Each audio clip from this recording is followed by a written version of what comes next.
Hello YouTube family, कैसे हैं आप सब लोग। आशा करती हूँ आप सब लोग अच्छे होंगे। तो आज मैं आपको बताना चाहूँगी कि जो सिजेरियन डिलीवरी होती है, बड़ा ऑपरेशन होता है, उसके बाद आपको किन किन सावधानियों का ध्यान रखना है, किन किन बातों का ध्यान रखना है, क्या आपने नहीं करना है जिससे आपके टांके खराब ना हो। हमारे पास बहुत सारे पेशेंट आते हैं ऐसे जिनका बड़ा ऑपरेशन हुआ होता है। आजकल तो वैसे भी बड़ा ऑपरेशन बहुत कॉमन हो गया है। मतलब 100 में से 80% जो है वो सिजेरियन डिलीवरी हो गई है। बिकॉज कई लोग सिजेरियन करवाना चाहते हैं और कईयों के कॉम्प्लिकेशंस इतने ज़्यादा बढ़ गए हैं प्रेगनेंसी में कि उनका सिजेरियन ही करना पड़ता है।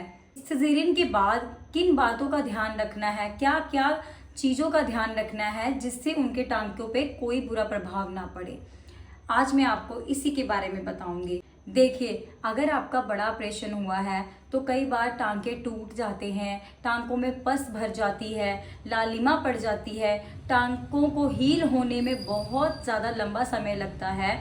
तो आपने किन बातों का ध्यान रखना है। सबसे पहले आपने ध्यान रखना है, अगर आपका सिजेरियन डिलीवरी हुआ है तो जितना वजन होता है आपके बेबी का 2.5 से 3 किलो का, आप उतना वजन उठा सकते हो नॉर्मली। उससे ज़्यादा वजन आप नहीं उठाओगे, वो आपके लिए नहीं सही है।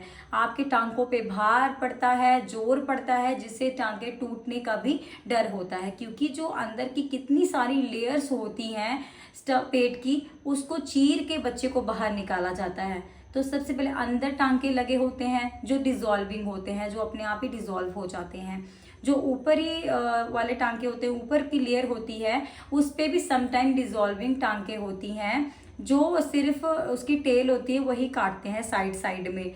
अदरवाइज कईयों को काफ़ी ज़्यादा, जिनका फैटी होता है, बॉडी काफ़ी भारी होता है, तो कईयों को होता है कि दूसरे वाले स्टिचिंग रिमूवल वाले हम लगाते हैं, अदरवाइज तो डिजॉल्विंग ही यूज़ करते हैं। तो कई बार शारीरिक गतिविधियां ऐसी होती हैं, डेली रूटीन में ऐसी कुछ गलतियां होती हैं जिनकी वजह से आपके टांकों पे भी बहुत बुरा असर पड़ता है। भारी सामान उठा लेते हैं आप, और डेली की जो रूटीन काम है आपका वो करना शुरू कर देते हैं, काफ़ी ज़्यादा स्ट्रेस भी लेते हैं।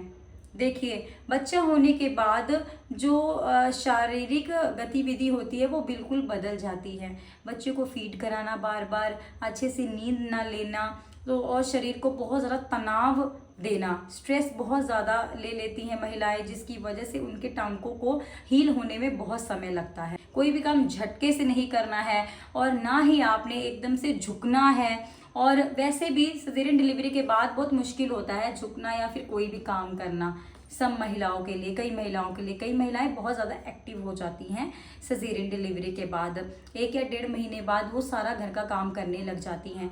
बट अगर आपकी बॉडी आपको नहीं अनुमति दे रही है, मतलब आपकी बॉडी कोई भी काम करने पे तुरंत थक जा रही है, बहुत ज़्यादा स्ट्रेस ले रही है, तो उस काम को आपने छोड़ देना है। आपने अपने बच्चे का ध्यान रखना है सिर्फ, और बाकी घर का काम नहीं करना है जिससे आपके टांकों पे भी गलत प्रभाव पड़े।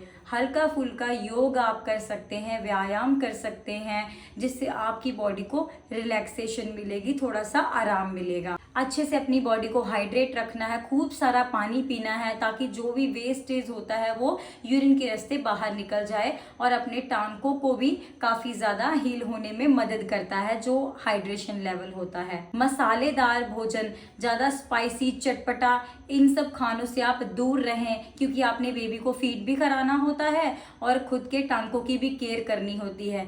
ज़्यादा स्पाइसी मसालेदार खाते हैं तो आपको समटाइम लूज मोशन लग जाता है, पेट की समस्याएं ज़्यादा हो जाती हैं, तब आपके टांकों पे भी असर होता है। सेक्सुअल एक्टिविटी, इंटरकोर्स, मतलब इसको बिना डॉक्टर के पूछे आपने नहीं करना है। जब तक आपका शरीर प्रॉपर ठीक नहीं हो जाता है, आपका शरीर पहले जैसा नहीं हो जाता है, तब तक ये गतिविधियां आपने नहीं करनी है। अगर कोई परेशानी होती है आपको इसको लेके, तो आपने अपने डॉक्टर से ज़रूर कंसल्ट करना है। सिगरेट, शराब इत्यादि से दूर रहें। कोई भी परेशानी आपको होती है तो आप अपने परिवार के साथ बैठकर अपने परिवार से आप बातचीत करें। कोई भी परेशानी होती है उनसे साथ शेयर करें। बच्चे को लेके कोई परेशानी हो रही है, आपके शरीर को लेकर परेशानी हो रही है, तब आप उनसे ज़रूर कंसल्ट करें। डिलीवरी के बाद पोस्टपार्टम डिप्रेशन बहुत ज़्यादा कॉमन हो जाता है, क्योंकि कई बार हम शिशु को देख नहीं पाते अच्छे से। हमें लगता है कि मैं अच्छे से केयर नहीं कर पा रही हूँ अपने बच्चे की, वो बहुत ही ज़्यादा रोता है बच्चा कई बार, तो माँ बहुत ज़्यादा डिप्रेस्ड हो जाती है। तो वो कई बार क्या होता है, फैमिली का भी सपोर्ट नहीं होता है, जिस वजह से उसके शरीर पर भी बहुत बुरा प्रभाव पड़ता है और उसके टांके को हील होने में टाइम लग जाता है। ये चीज़ें बहुत ज़्यादा आम हो जाती है डिलीवरी के बाद। तो कोई भी आपको ऐसी परेशानी होती है तो आप अपने परिवार के साथ बात करें, अपने हस्बैंड से बात करें, और कोई भी शारीरिक परेशानी होती है तो आप अपने डॉक्टर से ज़रूर कंसल्ट करें, उनके साथ ज़रूर शेयर करें। वो आपको समझेंगे, आपको समझाएंगे भी। जिस एरिया पे आपको टांके लगे हैं, कट लगा है, उस एरिया को नंगे हाथों से ऐसे नहीं छूना है आपने।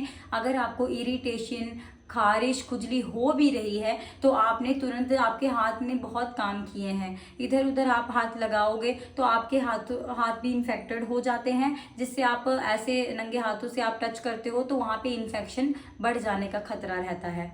तो आपने अच्छे से हाथों को धोना है। धोने के बाद आप हल्के से, जब जहाँ पे खारिश होती है वहाँ पे आप कर सकते हो। उसके बाद ज़्यादा आपने उसको छूना नहीं है, गंदे हाथों से नहीं छूना है, ज़्यादा आपने नहाना नहीं, काफ़ी लंबे समय तक आपने गर्म पानी में नहीं बैठना है। मतलब कई बार क्या होता है कि वार्म वाटर से स्नान करने से काफ़ी रिलैक्स मिलता है बॉडी को, बट उसका गलत प्रभाव टांकों पे भी पड़ता है। काफ़ी ज़्यादा समय तक आपने नहाना नहीं है, हल्का फुल्का नहा के फटाफट उस एरिया को ड्राई कर देना है। मतलब ज़्यादा एरिया को वेट भी नहीं रखना है, वेट रखने से भी इन्फेक्शन बढ़ता है, जिससे आपके टांके खराब होने का डर बढ़ जाता है। बाहर का खाना, फास्ट फूड इत्यादि से बचें। अपने बच्चे को फीड प्रॉपर मात्रा में कराते रहें। ब्रेस्ट फीड करवाने से जो आपका पहले शरीर होता है, मतलब जो आपकी बच्चेदानी होती है, वो पहले की शेप में आने में काफ़ी ज़्यादा मदद मिलती है। मतलब नॉर्मल शेप में आने में मदद मिलती है जब आप अपने शिशु को ब्रेस्ट फीड करवाते हो। तो ब्रेस्ट फीड नहीं छुड़वानी है, 6 महीने तक प्रॉपर आपने ब्रेस्ट फीड करवानी है और अपने शरीर का ध्यान रखना है।